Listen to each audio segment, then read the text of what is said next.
when I was about 5 or 6. We had this elderly neighbor who felt like my grandma. I'd go to her house for snacks. She had an old Mr. Potato Head that used to belong to her son. I played with it all the time. Core memory stuff. Her son was grown in his 20s. I think he'd just come home from the army. I don't remember much about him, but I remember this. He asked my mom if he could take my older brothers camping, and my mom said no. She couldn't explain it. She just had a weird feeling about him. We lived way out in the country, not even a town, just land. No one locked their doors. Everyone trusted everyone then.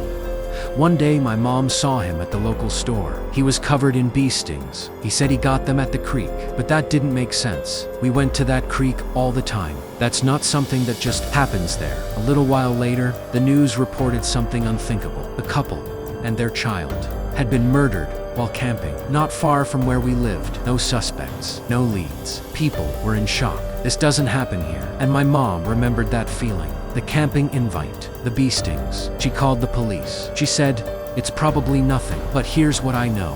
I remember detectives coming to our house. They had other evidence that pointed to him, but not enough to charge him. The case is still unsolved. But one detective told my mom he was sure it was him. A few years later, that same man was arrested. A woman had run out of gas. He offered her a ride. It turned into an abduction attempt, an attempted murder. She survived. He went to prison, and to this day, I still think about those bee stings.